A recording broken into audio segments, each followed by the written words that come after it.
Washington and White House predicted Palestinian and Arab officials would need a cooling-off period before welcoming the U.S. back into the Israeli-Palestinian peace process.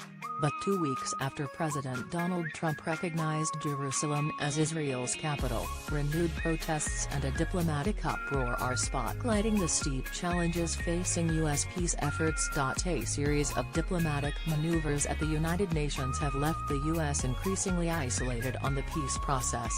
The UN Security Council unanimously backed a resolution Tuesday rebuking the Jerusalem decision, forcing the U.S. to employ its veto power.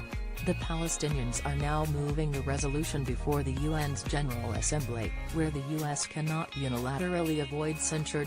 Meanwhile, protests in Jerusalem and the West Bank since Trump's announcement have left hundreds injured.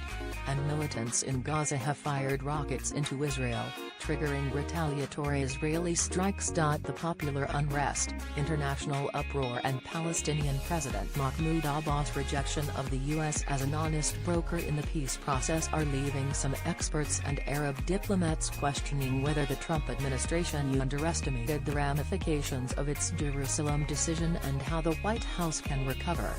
I think they underestimated the impact of how the various constituencies would react, said Aaron David Miller, a former Middle East peace negotiator. And they underestimated the impact to the credibility of the mediator. At the White House, the administration's peace team still appears confident in its approach, insisting the unrest and diplomatic blowback are only temporary, not a new reality. The administration also believes that, behind the scenes, it retains the support of key Arab partners for its peace efforts.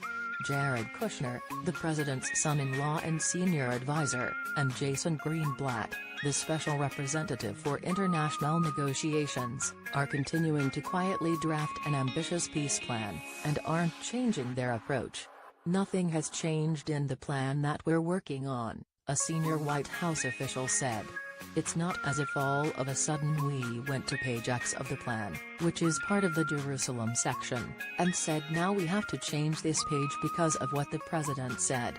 Senior White House officials told CNN they are confident, or at least hopeful, that the region will come to understand that Trump remains committed to brokering a peace deal and his Jerusalem proclamation doesn't dictate the final borders of future Israeli and Palestinian states. But there's been little action from the White House to change that perception, and the U.S. peace team has not spoken with any of its Palestinian counterparts since the president's remarks. "We don't think we need to mend anything," the senior White House official said. "There is nothing that the president did other than to reiterate his commitment to the peace agreement.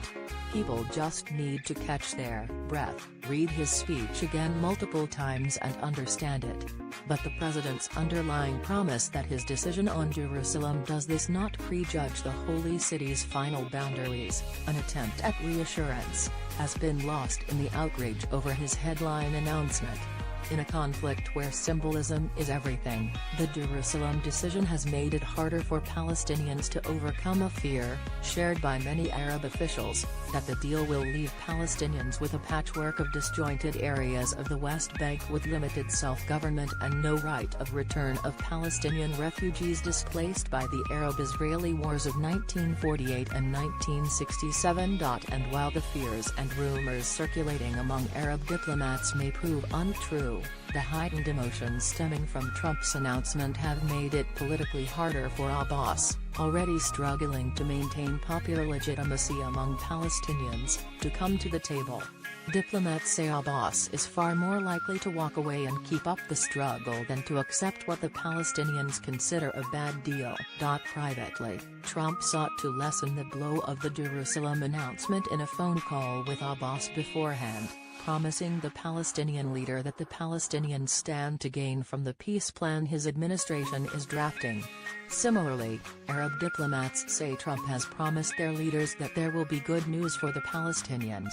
But for now, the Palestinians remain outraged. The White House has to realize that Palestinians have their own internal politics that constrain their own ability to make a decision, said Gaith Al-Omari, a senior fellow at the Washington Institute for Near East Policy, who advised the Palestinian negotiating team from 1999 to 2002. The reaction to Jerusalem in the region affects their ability to accept any major American peace